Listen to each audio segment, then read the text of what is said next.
We are back and lively than ever. Chris Hadaway, Karen Monda, Doug Monda, Paul Hill from the Dirty Oar. Jesse, he's going to keep us right today, plugged in, ready to talk, ready to rock. And we are bada bing, bada boom. Paul brought an amazing little pink drink. Oh, a little pink drink. That was a good one. Let's put that on the list. Yeah, well, absolutely. Hey, I can name them maybe. Yeah. But They Paul, come from all different sources. tell me what we have here today. This is our latest sour ale. It's called Bada Bing. It is actually a Shirley Temple sour ale, 4.4% alcohol, predominantly cherries, maraschino cherries with a little bit of ginger and lime. Oh, it's amazing. Mint, I should say. Excuse me, mint. But very refreshing, easy drinker, light, only 4.4% ABV, but just really nice. So I have some friends that they say, they drink the beers that have been around forever and that aren't high in alcohol content, and they're kind of nervous about wandering out and trying a beer company that has many different beers with a higher alcohol content. So this would actually be a good one to come in at and try something different out of their wheelhouse. Yeah, we actually have number 1, 2, and 3, Hey Buddy, Red Dragon, and Baker's Factory are all introductory craft beers. Hey Buddy number 1 was made specifically for those that like the Buds, the Bud Lights, the Coors, the Miller Lights of the world, and it's just kind of a stepping stone into craft beer from that position. Wow. So tell me what's happening right now with the transition of the COVID social distancing. Where are we at as far as the full opening of the Dirty Oar? Yeah, we actually were just permitted to put the bar stools back this past Friday, and that we have 8 stools, so we've got 4 sets of 2 at the bar, and we usually have 12 stools there. But we're permitted to have 50% occupancy indoors. So Excellent. We've got 7 tables. We put 2 back outside, and then what we have at the bar. So our occupancy is 100. Okay. So we have 49 seats right now. Wow. And then the balance is outside. And outside is even spaced apart enough where we're fulfilling the obligation of being having 6 feet of distance between each table. Nice. But beyond that, it's been great. It's been well received. Just trying to do the right thing. Yeah, and people are happy to be out and about, showing up and Yes. having an actual social life again, Yes, right? yeah. It's been surprisingly the numbers that have been coming in are more than I ever thought was possible at this juncture, anyway. Well, we hope that if you find your way into Cocoa Village in the beautiful Cocoa, Florida, that you'll stop by the Dirty Oar. They're great supporters of us. They continue to pass the message and make great beer and provide a great environment for not only adults, but it's kid-friendly also. Oh, yeah. Kid-friendly, pet-friendly. Yeah, and then we got just one announcement I want to make. We've got we sponsored the Hot Pink concert that was out on the Indian River Queen That was cool. a couple weeks ago. And we are actually going to sponsor another show, which will be on the 4th of July. Probably about noon to 3 p.m. is the Excellent. target right now. And James from Hot Pink is still looking for sponsors. This time they have to pay for the boat. Right. And everything that goes along with it. So Right. if anybody's interested, give James a call or reach out to me, and I'll put you in contact with him. And if you have a boat, July 4th in Cocoa Village in Central Florida along the Indian River will be busy. Yes. So of course, always boater safety. Be safe. Everybody's there to have a good time, but safety is paramount. Oh, absolutely. So. Yep. Well, we're so thankful for you, and Yeah, we thank hope you that all. you continue to turn out Yep. these amazing beverages for all of us. Cheers. Appreciate it. All right. Jesse, the producer. Yeah. All right, guys. Have a great show. Hey, thank you. Thank you, Paul. See you, Paul. That's wonderful. That is wonderful. It's really, really light. It's like a cherry 7-Up. All right, let's get to business. I walked in and Doug had his business face on. I'm not going to go off on a tangent like I did a couple weeks ago. Bye, I got Paul. that off my chest. See you, Paul. I got that off. Yeah, I just had to. There was a lot of cops out there that were doing some stupid stuff, and kind of needed to put that into perspective, which worked. Right. I got quite a bit of feedback that it worked, but tonight we're going to bring something different. What'd you call it? we're going to talk about coping strategies and the different coping strategies that we use. Go ahead. You're on fire. Oh, I am tonight. so Both on of you fire. are. We're just telling you, like right off the gate, you just sounded like a kindergarten teacher. You were like, "We're going to talk." We are. We're going to talk about Today we're coping going to hold strategies. hands Talk and about- talk about coping. This is the crap that I deal with every day. Hey, Like, how about we just turn around and issue throat punches to everybody? Because apparently there's some people that need throat punches, but all right, maybe I'm one of them today. I've had my throat punched several times. So anyway, we'll dive in it. We're as the boss says, we're going to talk about coping stuff. I cope in my own way, but it's a good topic. Consider where I'm getting feedback. Yeah, me too. Here's somebody. Not my phone. Ooh, it's not me. I hope you can't I hear think what it we're was. talking about. I think it was me, but so now's a good time to talk about coping skills because just based on everything that everybody's going through, every first responder, it's really bad for the cops right now. I just had a cop call me on the way here. I had to. I told him I had to call him back, and he was like, "Man, our department's in shambles." He's basically struggling. Everybody else is the main concern of what's transpiring. Guys are going to start quitting their jobs. As Hallandale, I got that message today. Their SWAT team just basically, I had a guy call me and ask me, why would a SWAT team quit? And I told him, I said, most SWAT teams, when I started on SWAT back in the day, it was 25 cents an hour. So Still, what I is think it's whatever the math is, like 25 or 20 50, bucks, yeah. 20 bucks a week.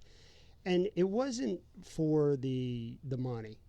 And that's not what SWAT guys don't do it for the money. They do it for the fight, the thrill, the adrenaline, the good fight. I did it. That's why I became a cop. I didn't become a cop to write tickets. I say that all the time. Not to, as you know, I turned my ticket book back in when I retired. I didn't become a cop to get cats out of trees. I wasn't going to write tickets for the same crap I did on my way to work. Right. I did it for kicking doors in, blowing stuff up, and getting in gunfights and all kinds of crazy stuff like that. And unfortunately, what guys are looking at now is, hey, man, everybody hates us. That's what I told the guy today. I'm going to put my life on the line for people that don't even like me every day for 25 cents an hour. We're talking SWAT-related stuff. So, I get it, right? Right. But, as a SWAT guy yourself, it's a different animal in the game. It's got, SWAT's really not a police thing. It's kind of above the police thing. Well, it's made because you don't call out the SWAT team to pass out flowers. No. Right. I mean, you're going to take someone's freedom, right? So we would all agree, and I hope that, the world, and when I refer to the world, I refer to the United States because there's no place like this world right here. But it's time to go in and take away those freedoms, and I believe that we have that right, and we are free in our persons. But if we continue down the same path, we're not going to see that. And when you have people that aren't willing to go to deal with the crap anymore and to go in and take those freedoms from the bad guys, then we all need to step back and think about where we're at and what we're doing.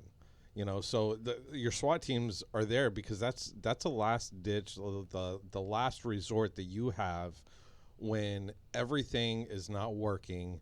You send in the SWAT guys, Right. And it is the last straw. You can't, people go, we'll call the National Guard. Well, I don't know. And I know because I've worked with the National Guard. I remember when I got deployed to Hurricane Katrina and we saw National Guard stand at an intersection. I saw them at Andrew. I saw them at every other named storm and growing up in Florida. And they stand in the middle of the intersection with no magazines in their guns because they're not allowed to have them. Right. They're there for just directing traffic and stuff like that. So obviously it's I see Mario's laughing at me. Mario's one of my SWAT brothers, man, from Palm Bay, man. He's a real deal. So he gets it. He's laughing. Unfortunately, that's just the way it is. So I don't blame the guys for quitting for lack of, dragging the story on. But back to the title, coping skills. We're going to see obviously an influx of tragic coping. Cops coping with what's going on, because unfortunately we're in this position where you've got a multitude of United States citizens. Man, we even got people in other countries that hate us right now being cops. It's a really bad time to be a cop. But we'll get through it. We'll weather the storm. We've been here before. This is not our first rodeo. But the problem is you've got a bunch of guys that work hard, get treated pretty poorly. The typical story, we talk about it every week. And now it's 100 times worse. So the influx of my phone has not stopped ringing. It's horrible right now. Yeah. I don't even know what to say to. I'm never lost for words. I can talk shit all day, every day. Right, that's my specialty. Right. I will kick you right off my show. You ever shake your head like that? Won't. No, I won't. She just fed me some good dinner. But, I lost my train of thought because you messed me up. Like, you just come back to the show and you just going to throw some dirt right on me, man. Dirt. Switch were seats with Chris. Yeah, you know what? Let me get closer to him. This is my seat. Cut her right now. Right here. Right out. We're back out with the knives. I love this, Doug. This is my favorite Doug, actually. Man, I'm about to cut her so do quarter. I. I can't so even. Do I. I can't even do my show no more. I'm just going to turn it over to Chris. So you were at. You've gotten a ton of calls and you're at a loss for words. Yeah, because because I almost kind of feel bad because of my lifestyle. Right. I don't really have to work anymore. I get paid to sit at home and twiddle my thumbs. I play, I travel, I do a lot of cool stuff. And, it's hard for me to tell guys, hey, do this and do that, and let's look at this. But the only thing I can do is say, hey, listen, turn off all the outports, as I call them, the social medias and the news. I turn, after the last show, I have not watched the news. I don't even turn my TV on until at night when my Bigfoot shows come on. What? You going to cut me off again? I am. I'm going to. That's true. I've wondered every morning why, because typically when we wake up in the morning, we watch the news. And I've been waking up a little bit later than you lately. Yeah. I have. I know I've been enjoying sleeping in. But when I come out, I notice the news hasn't been on. And I've been wondering, like, why isn't the news on? And so I think that's great. Yeah, no, I turned it off because it's aggravating, right? Mm-hmm. And, so I'm just putting my energy somewhere else. I just couldn't deal with it. I felt compelled. I felt out of place because I couldn't help out with all the stuff that's going on. And then I feel like I need to help. But obviously, it's getting real worse. So how do we deal with it? What are we dealing with now? That's the important part of the show. We each deal with it in different ways. Sometimes they're good. Sometimes they're bad. I don't necessarily pick the good ways. I do, but, I've got my vices. I smoke cigars. I drink alcohol, whatever else that I need to do to calm down or whatever in that moment. One of the things if Karen Solomon's on the show, I thought I saw her name go by. Karen, can you post where we're at with numbers? Karen Solomon is a wonderful partner and coworker in the business. She runs the Blue Help, and you can find them at bluehelp.org. That's the place you need to go to for statistics. They're the best out there. They're the most accurate. They have the most integrity behind what they do. And we're just huge fans of them. We rely on all their information. So anyway, let's get into the coping skills. So on the way here, Karen was saying, hey, 75, Karen just said, so far this year. That's a pretty radical jump, right? So Karen just said, I don't know if people can see the comments like I can see them. So 6 since June. What's the date today? Does anybody know? June 15th. So, 6 in 15 days. And obviously, that's a lot in a short amount of time. And obviously, maybe it's because of what's going on or, because really, and this is just my belief, I think we're going to see a huge influx. And Karen, if you're correct me if I'm wrong. Karen Solomon, because my Karen's always going to correct me when I'm wrong. So, so the influx is going to obviously progress, and I think the reason is because of the COVID. And I know with Chris, because we communicate a lot, and then I see how busy you got, and then the phone calls lack off. That's just what we know. Okay, so anyway. Busy with the COVID from the first of the year. Right. So everybody was so busy working Alpha Bravo shifts and crazy shifts, stuff like that. And then we jumped right over. We had like a couple weeks of like light at the end of the tunnel where guys were starting to say, hey, we're coming out of it. We're going to be able to start traveling and getting a little break. We received 5 notifications in May. We think it was because the greater sense of purpose of things going back up. Right, yeah. So anyway, now we've got this tragic thing that we're going through. And at first I was like, oh, man, what are we going to do? We talked a little bit on the last show, with the cops combative in the black community.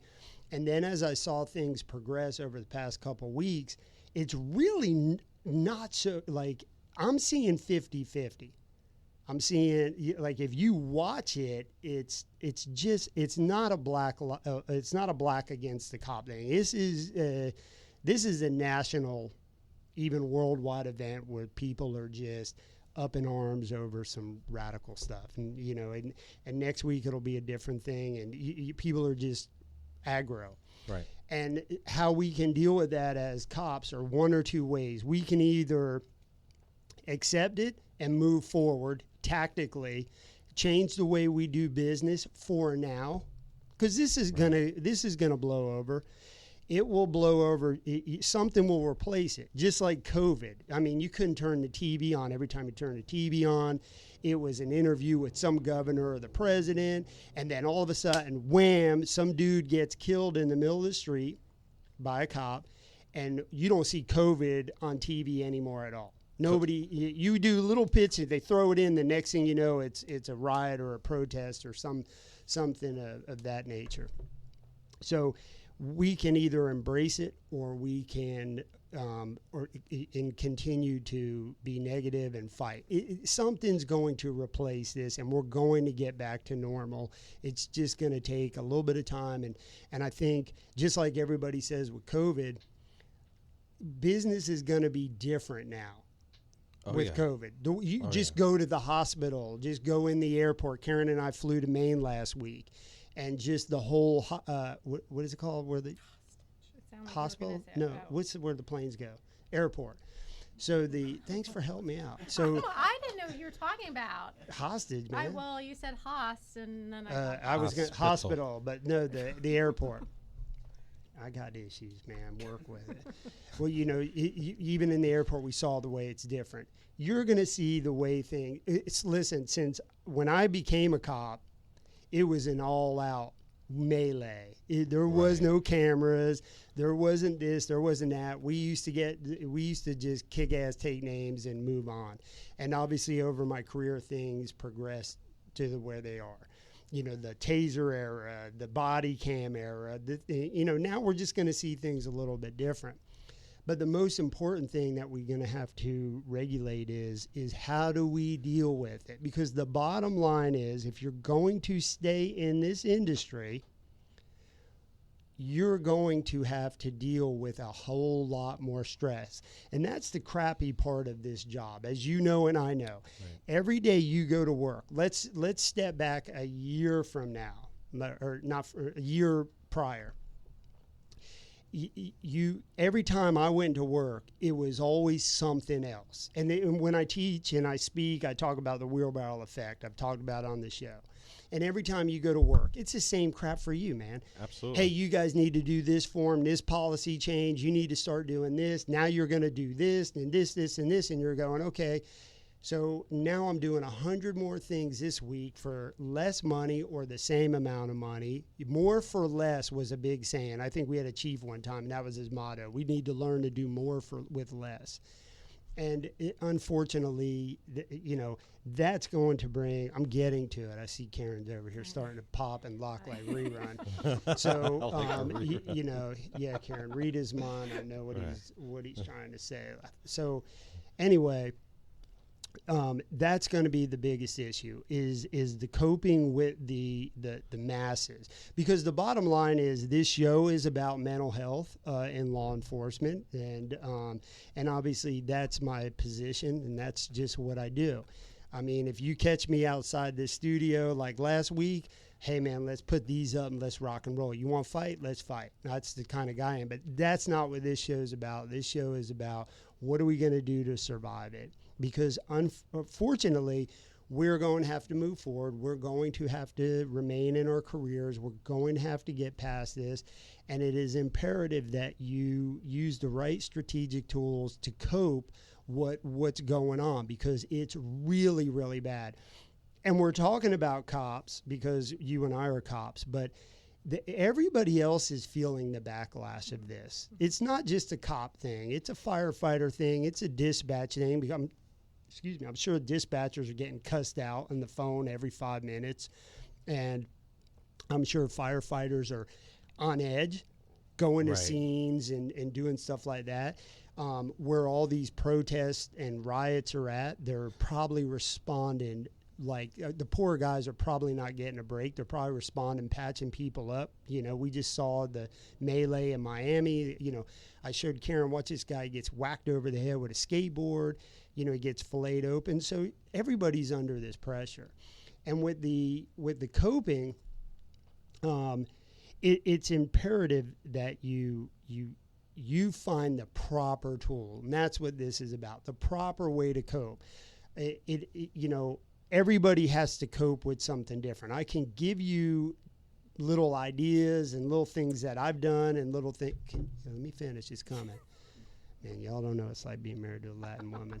Poor Chris, he ain't even got to say a word yet, and we're 30 minutes into the show. So anyway, obviously alcohol is not always the answer. Obviously drugs is not always the answer. I see you, Josie. Josie Wells. If y'all don't know who Josie Wells is, he's an incredible I'm not even going to say where he's at, what agency he's at, but he's a great guy, and look him up and read his books. They're amazing. He said Seattle PD's hiring. I don't know about that, man.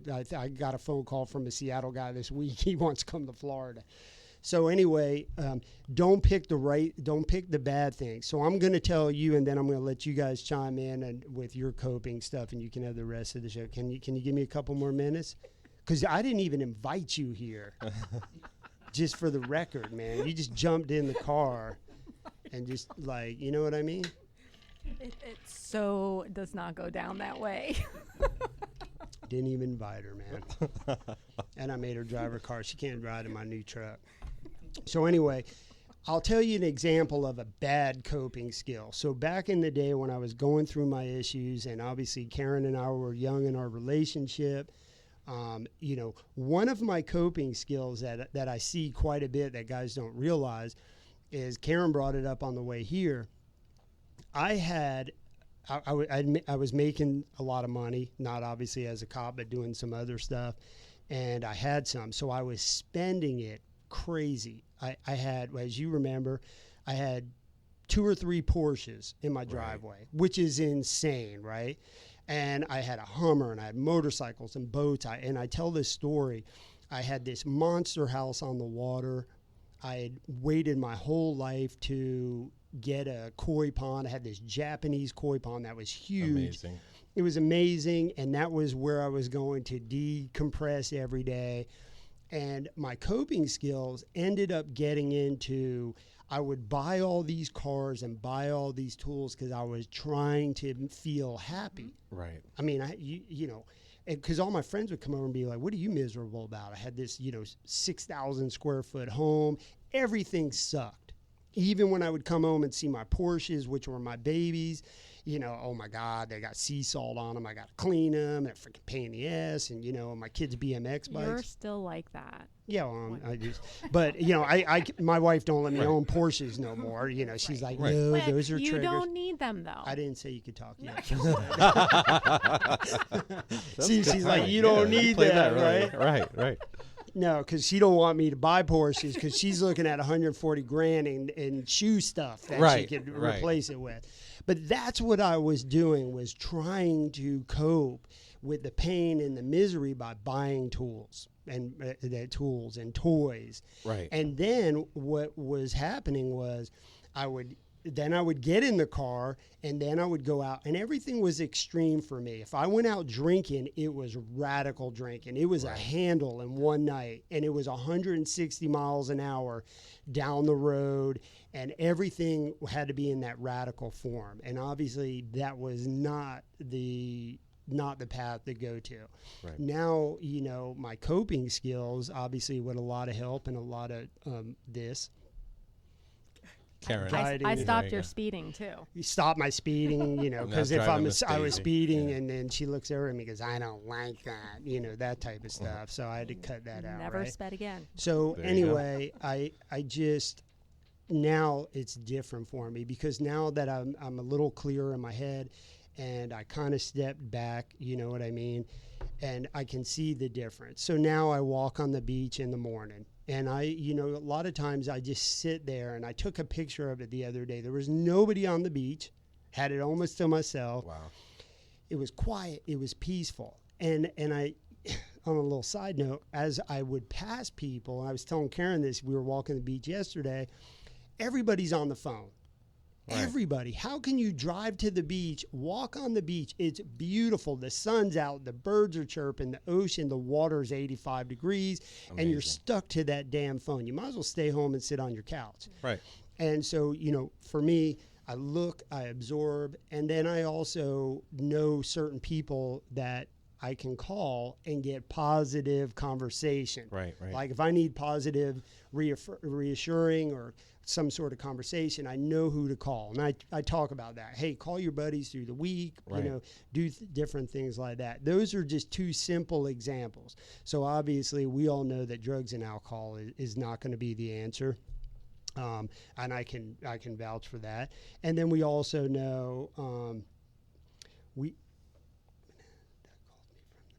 Yeah, I did probably call you from the beach to rub it in. I do that crap all the That time. was really weird. You whispering that into the mic. I was reading to myself. Your eyes have gotten really good lately, by the way. It just depends on the view where I'm at, you know. So, you know, my eyes suck, my hearing sucks, my back sucks, my knees hurt. I couldn't even get off the floor. I had to get like a turtle, man. Like I've fallen, I can't get up. That's how bad it is. So anyway, picking the right tools, and everybody's obviously different, right? Karen got a list she was telling me of the things to do. So you got to understand, like, physical activity is great. Training, Right. exercise. Right. So you got to understand, for me, I was extreme, you know, 70 miles of running, 300 plus of biking and swimming and all that stuff. I can't do that anymore. None of that. Now I'm a walker, right? Which just drives me nuts. And, you know, and the things that I used to do, I couldn't. So I had to readapt. But the message, and I'm going to end here, the message that I would tell everybody is the coping skills that you need, and it can go anywhere. It doesn't always have to be about being a cop. Remember what I always tell you, stress on a 10, a 1 to a 10 is a 10. Don't matter if you're a Absolutely. cop, firefighter, school teacher, whatever it is, you've got to have that out. Pick the right ones that work for you. And if you don't know, then reach out to somebody and just ask advice. What are you doing? And here are the reasons why it's so critical. Excuse me. It's that dinner you made me, man. It's heavy. She made me like 10 pounds of pasta, man. It You was need- like, yeah. and This makes you feel like, good, though. oh my God, my shirt's tight. I'm sure the guys. Oh, here we go. Let it begin. My shirt's shirt's tight. tight. Like it's the first time ever. My shirt's tight, man. So anyway, listen, it's imperative that you do pick the right ones. Don't pick the the wrong coping skills, because the message is, listen, I tell everybody, sharp sword, sharp mind. Sharp Right. mind, sharp sword, right? That is important. You have, especially in this day and age, because I truly believe, and I've had this happen to me in my career, when you have so much on your plate. For me, I use the terminology, the wheelbarrow. And Right. it's overflowing. You can't hold the wheelbarrow up. You've got so much on your mind. That's when you're going to, can you read that? That's when you're going to make those mistakes. Now, did this officer that tragically killed this guy, was he so overwhelmed that he wasn't paying attention? I don't know if that's the reason, but there are situations like that. Just like people, when you drive in your car, everybody does this. You drive to work and you don't even remember the past 5 minutes of driving through town. That's a scary fact. That's Right. the same thing that can happen to you in this career and in this job. If you don't have that clear head and you don't have that right focus, this is when you're going to screw up real bad. And in this day, you can't. Right. There's no room for error. So I would tell every first responder, hey, Sean, I would tell every first responder, especially police officers and firefighters. The reason I say is firefighters have to make radical life-saving decisions medically wise. Cops have to make like just the guy who pointed the taser at the Right. guy the other way. Listen, you know as well as I do, you point a taser at me, I'm going to shoot you. That's it. Game over. That's the policy. That's the rule. And a lot of people don't understand, because you can tase me and then I'm paralyzed and then you can take my gun and shoot me. That's the deadly force issue. That's where we would be at. You have to make these clear precision decisions from here on out. And you can only train so much as a cop. And listen, if you can't shoot, you suck. You sucked in the beginning and you suck now. I don't want to hear it. Right. I've seen SWAT guys shoot freaking concrete before and go, oh my God, this guy's on a team. You know what I'm talking about? Right. And, it's pretty scary. It is. Right? It's pretty scary. But the one thing you can do is this, sharpen that mind. Absolutely. Study, research, know your rules, know your laws, know your policies, know your procedures, and then also know yourself, so that when you get out of the car, because one of the calls I got today was cops don't want to get out of their cars no more. If you don't listen, I'm going to tell all you rookies that are listening, if you're scared to get out of your car and you don't want to get out of your car, quit. Become a Publix bagger, whatever. I'm not dogging you. Just don't, because there's a specific job you have to do as a cop. Right. And you got to get out of your car and get get to know your community, and you don't have the problems like we do. Right. When I didn't have nothing to do, I stood in parking lots at the Hodges And talk to with people. all the guys in the hood, man. Right. And we would have conversations. They knew me, I knew them. Well, I'm sorry. It was like the conversation we were having trying to today leave her till the end. about Brevard and the communities in Brevard, and how we have not seen the violence and the uproars in Brevard. There have been peaceful protests, beautiful protests. Coco was a huge part of one. Right. But we were talking about, it's because you have all made an impact on your community, and you worked in a really bad, section of the community, and you made an impact with those people. You still to this day, the people in that community, if we run into them at Publix, they love you, even though you may have arrested their brother or arrested them. And it's because you guys forged those relationships. And so, kudos to the people of Brevard County who have protested, but it's been pretty peaceful here. I read this. If you, Is it important? yes, So- it's very important. So Karen, right before we started, you said a good coping skill is what? Is not what? Oh, I'm like, well, I said that quitting is not a good coping skill. But before you make me dive into that, because you told me you were going to make me restate that. I love the fact that you said that. I want to talk very quickly about the 3 of the unhealthy coping strategies that we see quite a bit with people who are suffering from PTSD, depression, and anxiety. And that is not just first responders, that's anybody. So anyone here listening, you can use this information not for just yourself, not for your first responder. You can use this for your family members, your children, because quite frankly, we develop coping skills and coping strategies as children. And sometimes we need to revert back to that to remember what those good strategies are. And another reason why we need to instill those good strategies in our children. But 3 of the things that we see quite a bit for unhealthy coping strategies are isolation. You feel like you are coping by withdrawing because you don't want to deal with the public, because you feel like you might get angry over something. So you withdraw and you isolate. And that's a very unhealthy coping strategy that people use. The overindulgence, which you talked about, and for you that overindulgence was, we're going to talk about that in just a second. That for you that overindulgence was spending, obscene amounts of money. Fortunately for you, you had that money to spend, but it didn't make anything better. We talk to many first responders that overindulge in spending, and they don't have the money to spend on these things. So then they dig a deeper hole because they get deeper and deeper in debt and wind up losing everything in some cases, and then have nothing. So now you're even in a worse spot.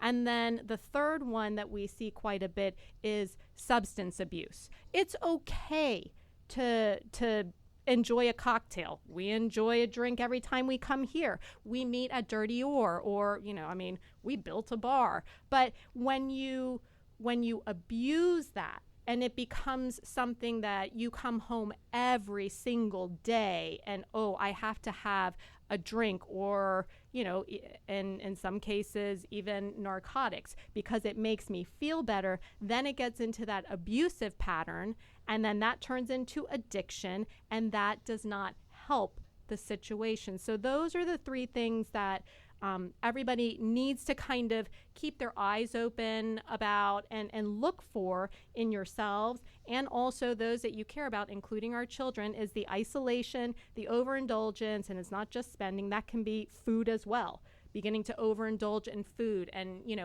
eat a lot more or a lot less than what you normally do. And then also that substance abuse. Isolation. So Sean Wyman was saying, even isolation. And, it doesn't always have to be drugs, alcohol, and food. It can be, right. it could be sex. No, I'm saying it. Yeah. It could be, right. Absolutely, it could right be over. sex. That's why I wish I had a chalkboard. I'll show you what I was, Denise had showed me. No, you can't draw penises on. No, I wasn't going to do that. Yeah, I know you expect that of me because I would do some dirty shit like Your that. kids drew one on my foot one time. They our did. kids, but Yeah, well, they've come from me. But really, why cops and firefighters have so many, what are they called? Bad habits. No, when they cheat. What is that called? Infidelity? Infidelity, Yeah.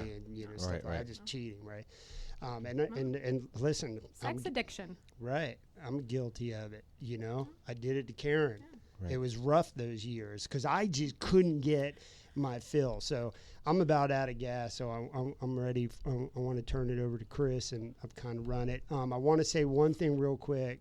Are you mad at me? No, I love Or you. you just laughing? I'm just smiling. Because you just looking at Karen's like ready. She's putting on the boxing gloves. yeah, she's she like- is, man. She even got lipstick on and everything. Now she ready to get down. Chris Fields, one of my partners, he said firefighters and EMT, suicide, death by year and type. And I apologize for not putting this up because we have a lot of followers of firefighters. I don't get the information as easy as I do from Blue Help. But suicide for firefighters so far this year at 47 a firefighter EMT. You know, some Right. areas they can just be EMTs, some firefighters. So 34 firefighters plus 13 just EMTs, which to me, it's still a first responder. So we're looking at 47 on top of the 6. So we're already up there. And every year it's usually have a thesaurus ready for man, Chris, man, like a thesaurus. Like, do I look like the type that has a thesaurus? I don't even know how to say the fucking word, Thesaurus. man. No, he's not God going to use a damn, man. thesaurus. I got a gun and a knife, man. That's all I That's need. it. I can so clearly anyway, articulate what I'm going to do with these things. I don't need a thesaurus to help me there. you got to spend some time with me, man. So anyway, it's a radical number. And what I was going to say real quick is usually the cop number and the firefighter number are usually neck and neck, which Right. is kind of an odd thing, but not an odd thing. It just goes to tell you that putting your life on the line and saving other people's lives comes with a price. Absolutely. Everything comes with a price. What's my term that I always tell the kids? Consequences and repercussions. Everything you do. I'm done. He said he's out, boss. So you're absolutely right. There is a cost. There is a cost for absolutely everything. Sonny, I see you, buddy. And there is a cost for freedom. And so the other day, probably a day or two ago at the most, Crystal, my wife, was reading a response to a Facebook post or something, and one of the officer's wife said to her husband that is a law enforcement officer, please quit. Like, quitting, if you quit this, if you quit being a first responder, let's walk through this process, because I it's really been in the forefront of my mind, because just like you, my phone has not stopped ringing. People are scared, they're nervous, they don't know what to do. And the first thing I want to say is you're not alone. I mean, you started off this whole conversation with what you have clung to, what your coping habits have been and were, and what works and what doesn't work. And you're not alone. You're listening right now. You're going to listen at a later time, whatever. You might come back and play through this again. You are not alone in this walk and in this world.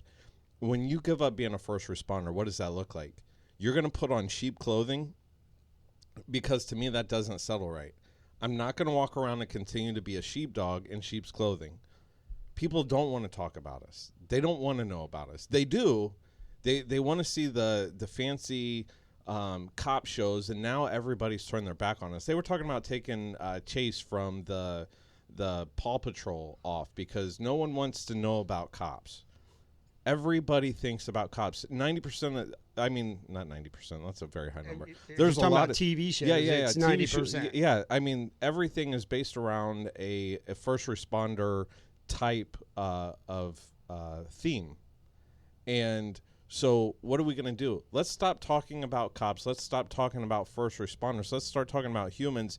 And what that looks like is we are different than everybody. Everybody's different, which is right, but we're willing to go put ourselves in a position. And we knew that this day was coming. We knew that there would be people that don't want us to continue to thrive and to be around. And what I simply have to say is, in your best times, and your goodest. goodest. Go ahead, run with I was it. going to say your good times and your bad times, and then it came out goodest. Thank you for that. In your goodest of times, Go with it. That shit was cool. in your goodest, in your best times and your worst times, and I lost my train of thought, and I come back to it because I'm stuck on goodest. But good, and here it is. Here's the line right here: is good will prevail over evil. And when you step down to your lowest and you're trying to cope and you're trying to figure out how you're going to make it through this time, know that good will prevail. Think about how many good things that you've seen in people, and we've all seen. And I don't want to minimize this to police, and I don't want to minimize it to firefighters. We have all seen some really tragic things, and we have seen the best of people also. When it gets worse for us, people come out and they share their love and support for us. So I don't think quitting is the way to go, and I don't think it's the answer, because you're going to walk around as a sheepdog in sheep's clothing and revert back to that feeling of I got to help. Well, in order to help, you got to help yourself. And how do you help yourself through this time? And coping, we can go to the extreme. We're all extreme personality types. And you really have to dial into, you have one life. I love survive first. I love those two words put together because you have to survive first, and you got to figure out what makes you happy. You got to find your happiness. And I can tell you, no one said being a first responder or being in the military or being a mother or being a father or being a teacher or being a physician or being anything is going to be easy. Now, I mean, if you were in the Air Force, that might be easy. I know, I'm joking. I love my brothers and sisters in the Air Force, too. But nothing. I was trying to come up with something good or good. I couldn't come up with anything. I just gooder. looked at you. I couldn't come up with something with the goodest. Right. Right. famous, Right. So I'm gonna get you a shirt that says gooder, goodest. gooderist, gooderister.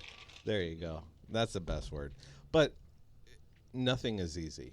It is every day. It's a struggle in life to survive and to live, and you have to survive first for yourself, and you have to do what makes you feel good. I can tell you, being intoxicated, going and doing things that make you feel good right now, when you overindulge in that, it's not going to make you feel good later. So mind your P's and Q's and know your limits, because I mean, I've stepped away from so many things. I push the phone back. We don't turn on the TV in my house. I mean, first thing in the morning, my youngest daughter, she's going to watch some Puppy Dog Pals. And that's a good message. It's fun. It's all make-believe and everything else. And then it's time to get out of the house. Go breathe the fresh air and do something fun and creative. I'm done with, I mean, and don't misconstrue this, we're not even paid to do this. We do this because we care about you. We care about the message. We want to see you be successful and healthy and happy and live your best life. So, I mean, you got a lot of people and a lot of just wholesome people that are willing to invest into your happiness, into your good health. And, so try something completely different. I mean, you went from 160 miles an hour to walking on the beach. I mean, that's pretty profound.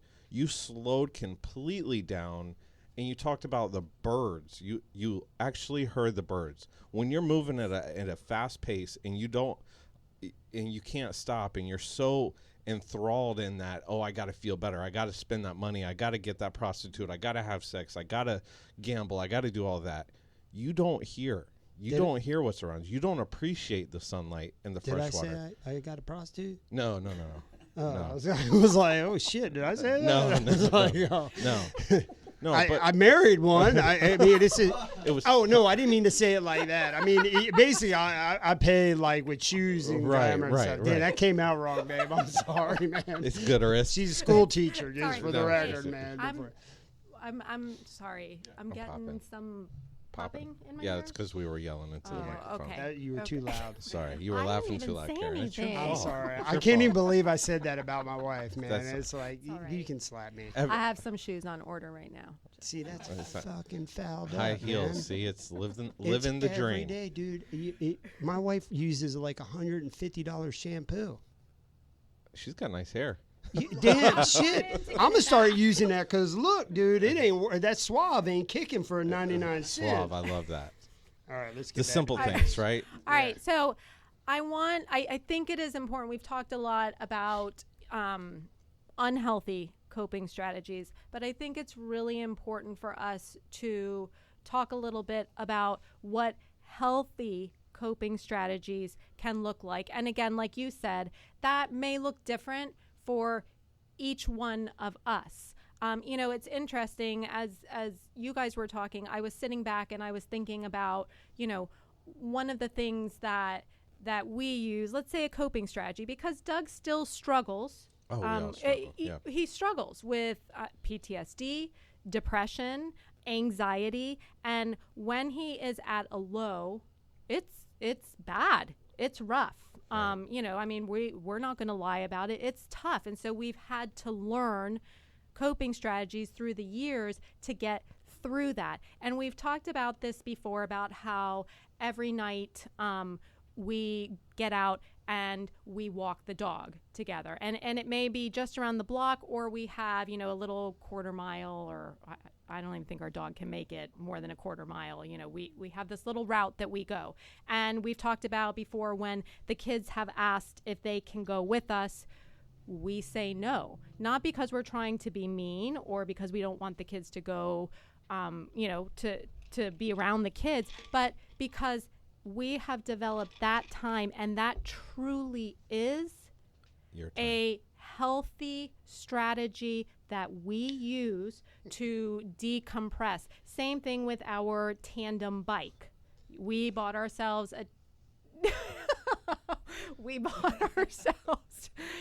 You have talked about this tandem bike when you get in front of all the chiefs at the conferences. That's So Chiefs. Nobody cares about Chiefs. everybody knows we have a tandem bike. They do now. They do Oh, now. the cat's So out of the bag. Got a 90cc motor on it. There you go.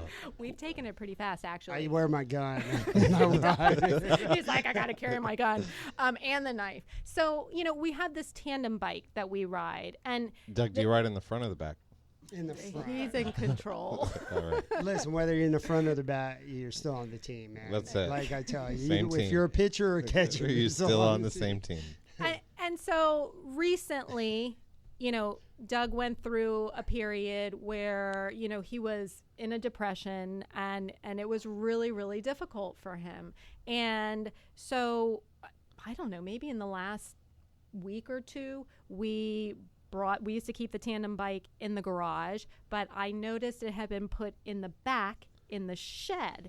And it dawned on me, you know, when he said, you know, a few days ago or a couple weeks ago, hey, you want to go for a ride on the tandem bike? And then we put it back in the garage when we were done, Right. because we realized just how healthy that was for the two of us. We put it back in the garage, and we said to each other, this needs to stay in the garage, not go back in the shed where we forget about it and, you know, we're too lazy to walk to the backyard to pull it out.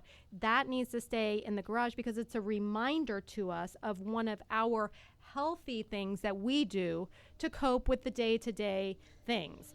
Healthy. We make a We drink. do. put the We drink make in a the drink. and ride to the bar. That's where we rode the other night. All I heard was put the bike in the garage. But- That's it. Yeah, I That's did. that's how we cope, putting the bike in the garage. I don't sit in the rear, dude. I drive. She can't. I'm the pilot. Listen, any of y'all who are making fun of Doug, I challenge you to get on a tandem bike and actually get on the back seat and trust the person who is in the front. How many people have gotten on that back seat on our block, and as soon as you start to pedal, they hop off because they're Sketchy and terrified. scary. Yeah. Yeah. Because yeah. they can't turn them Yeah, handles. you just right. got to sit back there and ride And it just out. pedal. And It's like on the hold back of a on. motorcycle. So, you know, there are things that you can do for yourself that way. Exercising. And exercising doesn't necessarily mean going out and running a triathlon. It can be simply going and walking on the beach if you're fortunate enough to live by the beach, or just taking a 2-3 mile walk in your neighborhood. Okay, we can start small. I mean, just taking a walk. I mean, and eventually get up to 2 or 3 Sorry, miles. I'm Easy sorry. Right. Boston Right. marathoner over Right. here. I'm Like, sorry. Half mile, quarter mile, whatever it is. don't measure But, your walk. Walk until yes, you're whole. Walk That's until you feel better. Thank you, Chris. Yeah, absolutely. Yes. Sometimes I pick need a- to pick just like like A, Right out. on. A to B. And no, listen, Christopher John, I don't drive a Prius. I drive a badass 4 or 6.4 liter Hemi 2500 4-wheel drive, brand new Dodge Ram, just for the same motor. It's in a Hellcat. Let's just get that out of there. Christopher, My wife had he a Prius. met me when I drove a Prius, and he drove that Prius. And my son totaled it. I had to buy her a new one. Anyway, so before I let Chris close out, are you done, my love?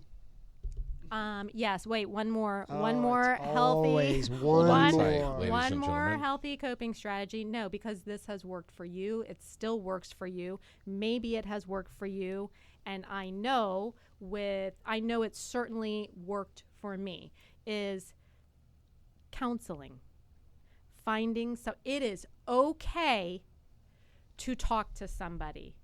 And in many cases, actually probably in all cases, it's better to talk to somebody who can have an unbiased view, Right. where they can truly listen and help you to figure out how to help yourself, rather than a spouse or a parent who is trying really hard to impart good wisdom on you, but sometimes maybe they're just not doing it the right way. Right. So it is absolutely 100% okay to go out there and seek help from a therapist. Doug does it. I've done it. I'm not sure if you have, but You want me to tell them my secrets? That's Why- that's taboo, because and here's, as you listen along, this is exactly why we're here. We are here to drive down suicides, have the hard conversation, help each other out, and seek help when you need help. And that is the way to your individual success, to make it through this tough time. And every time, every year, every month, there is going to be a hard time. And it doesn't matter what it is, someone is going to receive it differently, and it is okay to ask for help. absolutely. That is what we want you to know. That is what we want to continue to tell you, is that, and drive this home, and we want you to eat it and drink the juice. And what I mean by that is, understand that getting yourself help, whatever your issue is, and it's okay. There's a lot of people with issues. In fact, I don't know one person without an issue. And people with the best lives that paint the prettiest pictures on Instagram or Facebook are all screwed up. Yep. So, Let me cut you off yeah, for just one jump second. in. So Dr. Dar just chimed in. That thumbs up was for you, Dar. You're speaking about therapy and doing that. Right. So Dr. Dar, he just put on there, if you look, you'll see it on there, www.bluepaz.com. He is my personal friend. And Right. for me to say that, as you know, Right, is a big deal. Yeah. He is by far, I've met two in my day. I've met a bunch, but so far, he is by far the best. He gets it. Right. He's the best therapist for cops and firefighters out there by none. Him and Denise Coyle, I love her to death. Right. In Seattle, Dar's in Arizona. When I have a radical crisis, I many times Dar will tell you, hey, I need your help. Right. He put his website on there. Please, man, if you need somebody, call him. Look at his website. He is a phenomenal guy. That's him directly. I'm going to give it back to you. Let me just plug everything and be done. Hold on. Wait. I was going to say, or if you forget after this show, call us and we can give Right. you, we can Well, connect I you was with going him. to say that before you rudely interrupted me. I don't need to say that anymore. The other thing, too, is a quick plug before I let Chris close this out. You can find us. So we've got the new show, the webinar, traumabehindthebadge.com. That's Tuesday nights at 7 o'clock tomorrow night. We've got them on there. Dar is one of our sit-in doctors. He comes on there, so he'll be on there as well. Also tomorrow night, if you just go to the webpage, I've got too much on my plate to think of it specifically. We'll be on tomorrow night. It's a huge panel of top-notch guys, from Dar to Chris Fields, Chris Scallon, myself, Pat Dragon, Raul Rivas from the pole shooting. Right. Patty is obviously from the Sandy Hook. A lot of guys brought to the table. We got some really cool guests coming on. We've got a comedy show coming next week. Tomorrow we have Meg coming on with her organization. I'm drawing a blank right now. Chris, if you're listening, can you put what Meg's foundation is for tomorrow night? He is. That's Christopher John.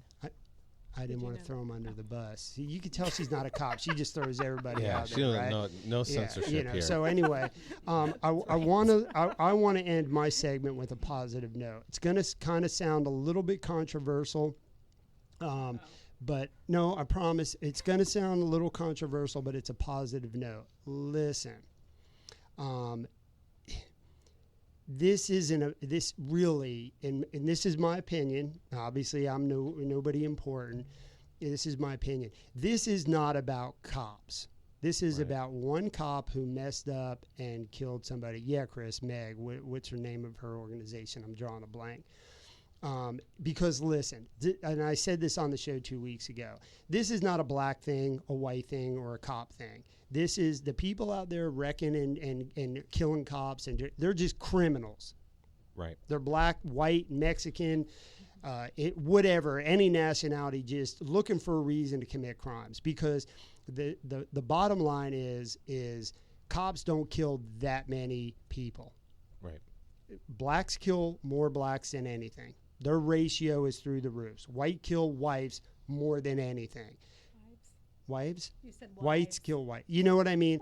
So listen, it's not about you. It's just the media making it see about you. Please, we need cops out there. We need good cops out there.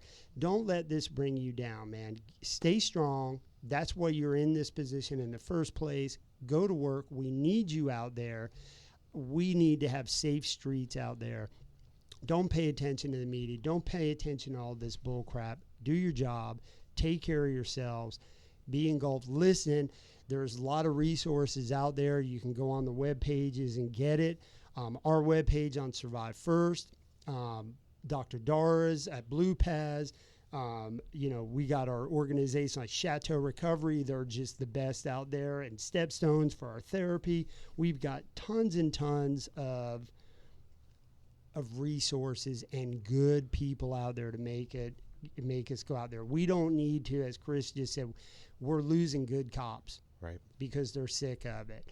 And we just don't need to do that, man. Pick up the phone, call somebody, stay strong, stay healthy. We need you out there. Keep your chin up. It's just a storm. And I can practice because I'm guilty of it too. I practice what I preach because I'm the worst. Like, I'm going to go home and I'm going to fall into it and this went over here every day. I've been in the worst depression. I can't shake it. It's been like from the first year. My kids don't want to speak to me. I'm just losing it. And I'm doing the best I can. But at least I'm in this industry to focus on it. You know what I mean? And we have a tandem bike. And I love that. Hey, the message, if you didn't get it, and just to reiterate what Doug says is, we're here for you. We care. There's a ton of resources. Survive first. Continue to fight the good fight. Don't give up. You know, when people ask me to quit smoking, and I'll let you in a little bit, a little secret to me is, a little insight to me is I do smoke. And someone says, oh, you need to quit smoking. And you're probably right. But nobody likes a quitter. And I'm going to leave you with that one. Rehabs for quitters. That was the best that was the best bumper sticker I ever seen. All right. Hey, continue to follow us. We hope you're doing well. Reach out. Pick somebody up this week. We will see you again. Karen's going to give you the rundown of what we have coming down the pipe. And thank you so much. Thank you for continuing to listen to us and follow along. And we hope all is well and be well. And tomorrow, don't forget traumabehindthebadge.com. We got a huge platform. Rich Creamer from Norfolk, Chris Gowan, Chris Fields, myself, Dr. Dar. We've got a ton of people on there. You can ask all the questions you want. We're looking forward to it. We'll be back in 2 weeks again. Yep. Like Chris said, man, please call us if you need us. So tomorrow's Trauma Behind the Badge, I can't remember if you mentioned this. It is a free webinar series. So you can register as many times as you want. If you register for tomorrow, it is free. If you register for the next one, it is free. It's always free. It's always free. So please register for that. It is wonderful. For those of you that were looking forward to our inaugural First Responder Ball, as you know, we had to reschedule that. It popped up. It was supposed to be this past Friday night. So I was a little bummed about that, but we are going to be rescheduling. Like we said in our last podcast, we don't really have a date yet. We're waiting to see how things play out with COVID-19 and reopening. We want it to be safe for everybody, and we want everybody to feel comfortable about coming, but that will be rescheduled, whether it's this year or maybe even next year, but please keep your eyes peeled for that. Our Run for Responders 5K, I think we announced at the last podcast that registration is open. That will be on January 2nd, 2021 in Cocoa Village. That is my birthday, so Happy birthday. my 46th birthday. So if you are in Brevard County, please come out and party with me on that night. It's for an amazing cause. Everything that we raise at that 5K goes to supporting first responders and their family members in need of mental health support. So please register. You can find the link to Run Sign Up on our Facebook page, or you can just go to runsignup.com and type in Run for Responders 5K. I'm trying to think if there is anything else. One more thing before I close for you local guys. Listen, man, everybody say a prayer for Burt Gammon. Yeah. He's Absolutely. a lieutenant from Brevard County Sheriff's Department. Obviously, he's been in the news. He's caught in some flack about something he did. He is an outstanding guy. He's an outstanding cop. He was actually an instructor. Just keep him in your prayers, man. He's a good dude, man. He's going through a bad time. He's got my utmost respect. All right. We are here for you guys. Please call us if you need us, if you have any questions. I did not know if you wanted to announce this. I am not 100% sure if we are going to do this in the next 2 weeks or if we're going to do it in the next 4 weeks. But we are planning on having a podcast where it is just going to be spouses. We'll have myself and then 2 other spouses. So please keep your ears and eyes peeled for that, because I think that will be very, very informative and important for your loved ones. We will see you soon. Yes, We're out. absolutely. Thanks for listening. Goodbye.